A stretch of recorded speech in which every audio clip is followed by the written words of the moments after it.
warahmatullahi wabarakatuh. Perkenalkan, nama saya Jaira Valentini Keisha. Hari ini saya akan membahas tentang sel tumbuhan. Pengertian sel tumbuhan adalah sel yang menyusun fungsi kerja dari seluruh fungsi kehidupan tumbuhan. Sel tumbuhan cukup berbeda dengan sel organisme eukariotik lainnya.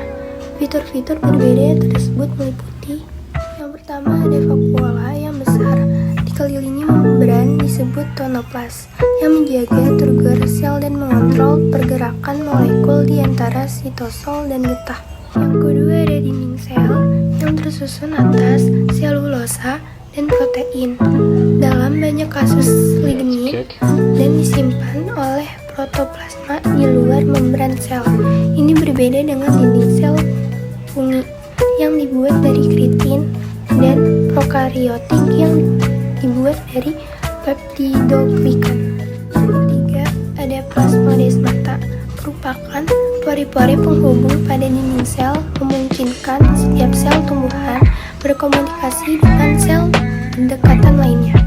Yang keempat ada plastida, terutama kloroplas yang mengandung klorofil, pigmen yang memberikan warna hijau bagi tumbuhan dan memungkinkan terjadi fotosintesis. Sel parenkim, sel ini memiliki fungsi untuk menyokong berdirinya tumbuhan, juga merupakan dasar bagi semua struktur dan fungsi tumbuhan.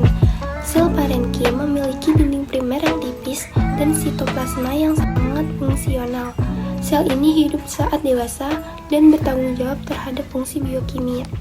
Sel parenkim tersusun sebagai berkas atau silinder dekat permukaan korteks pada batang dan tangkai daun serta sepanjang tulang daun besar pada helai daun. Sel sklerenkim membentuk kumpulan sel yang berkesinambungan atau berupa berkas yang ramping. Jaringan epidermis, jaringan paling luar yang membungkus tumbuhan. Jaringan pengangkut berperan dalam pengangkutan di dalam tubuh tumbuhan. Jaringan dasar melakukan fotosintesis, menyimpan makanan, dan menyokong struktur. Perbedaan sel tumbuhan dan sel hewan. Sel hewan tidak memiliki dinding sel, sedangkan sel tumbuhan memiliki dinding sel yang mengandung selulosa. Dinding sel tumbuhan yang kaku tidak ada di sel hewan karena tumbuhan tidak bergerak aktif.